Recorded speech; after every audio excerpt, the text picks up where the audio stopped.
Good morning, I'm Nivareti Manu, and this is your morning news fix for Monday, 6th of July. In this update, heavy rain, flooding and slips are continuing to affect parts of eastern Otago, including parts of Dunedin.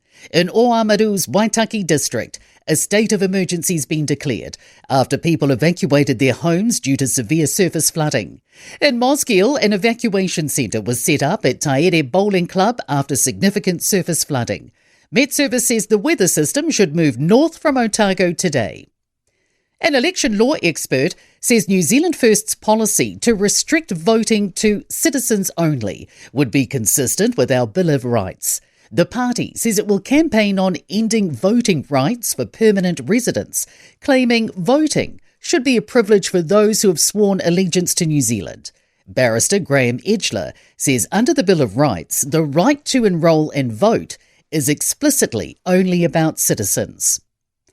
Export New Zealand's hoping other parties take a leaf out of National's book and commit to expanding trade. The National parties promised to attempt 7 new deals in 5 years if re-elected, with Brazil, Switzerland, Argentina, Bangladesh, Nigeria, Uruguay and the European Free Trade Association.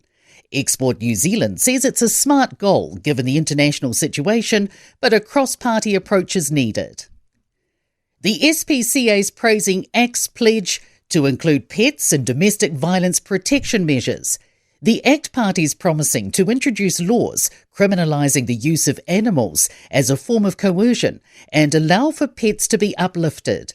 The SPCA says about 1 in 5 animal abuse cases they deal with appear to also involve family violence. New Zealand's economic outlook is looking much more encouraging thanks to the diffusing of the Middle East crisis. ASB's latest economic forecast reveals easing oil prices has reduced the risk of prolonged inflation shock and put New Zealand's recovery back on a firmer footing. Chief economist Nick Tuffley says fuel prices were starting to crowd out household spending and lift business costs. But with the rocky patch over, there's now more confidence and optimism.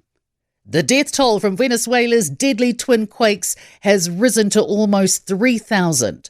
The search for survivors continues, as an unofficial but widely used tally of the missing stands at more than 41,000.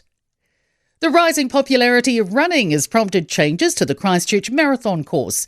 Participation has more than doubled in the past 3 years. The race, previously run over 4 laps of the CBD, will now switch to a 2-lap course next year, extending further east to turn the red zone into a racetrack. In sport, Liam Lawson's equalled his best performance of the Formula One season with 6th at the British Grand Prix. Ferrari's Charles Leclerc won the race ahead of George Russell and Lewis Hamilton.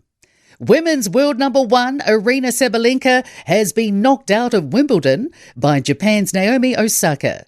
Kiwis halfback Dylan Brown has slotted his first ever NRL field goal in the 76th minute to lift Newcastle to a dramatic 13-12 win over the Dolphins. Australia's women have cantered to a 7th T20 World Cup cricket title, beating England in the final. I'm Nivareti Manu, and that's your latest news fix. We'll be back with the next update at midday from the Newstalk ZB newsroom.